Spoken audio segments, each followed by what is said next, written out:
अमरावतीच्या माजी खासदार नवनीत राणा यांना सोशल मीडियावरून जीवे मारण्याची धमकी देण्यात आली आहे।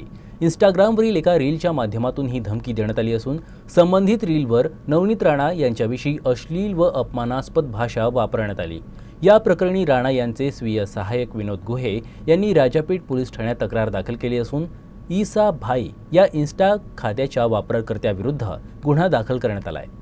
विनोद गुहे यांनी दिलेल्या तक्रारीनुसार 6 ऑगस्ट रोजी रात्री 8:30च्या सुमारास ते इंस्टाग्राम पाहत असताना त्यांना ईसा भाई या नावानं असलेल्या खात्यावर एक रील दिसली।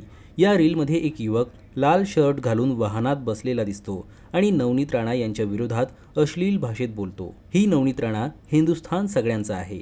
हिंदू, मुस्लिम, शीख, ख्रिश्चन सगळे भाऊ आहेत। तू आधीही मार खाल्ली आहेस, आता थेट हत्या करणार असे म्हणत त्या व्यक्तीनं थेट जीवे मारण्याची धमकी दिली। या प्रकारामुळे निर्माण झालेल्या धक्कादायक वातावरणामुळे विनोद गुहे यांनी त्वरित राजापेठ पोलीस ठाण्यात तक्रार दाखल केली। पोलिसांनी सदर ईसा भाई विरोधात गुन्हा नोंदवून तपास सुरू केलाय। नवनीत राणा यांना यापूर्वीही धमक्यांचा सामना करावा लागला आहे। ऑक्टोबर 2024 मध्ये त्यांना गँगरेप करण्याची धमकी देणारे पत्र मिळाले होते। तर मे 2025 मध्ये नवनीत राणा आणि त्यांच्या पतीला पाकिस्तानमधून आलेल्या क्रमांकावरून धमकीचे फोन आले होते। याशिवाय धमकीची अनेक ईमेल्स देखील आल्या होत्या।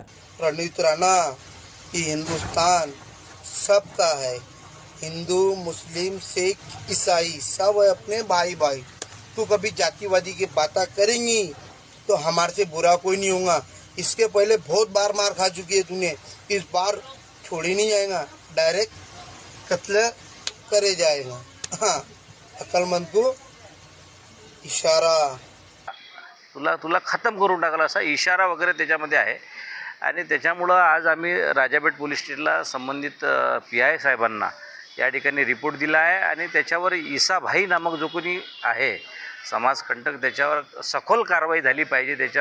त्याला ताबडतोब अटक केली पाहिजे। कारण राष्ट्रीय नेत्या भाजपाच्या असल्यामुळे त्या कुठेही फिरू शकतात, कुठेही राहू शकतात। आणि त्यांनी सांगितलं की आतापर्यंत बा तुला खूप लोकांनी मारलं, म्हणजे ज्या पद्धतीनं त्यांनी सांगितलं आहे त्याच्यामुळं पोलिसांनी ताबडतोब कारवाई घ्यावी। त्याकरिता आम्ही या ठिकाणी रिपोर्ट दिला, तशीच तक्रार या ठिकाणी राजापेठ पोलीस स्टेशनला दिलेली आहे।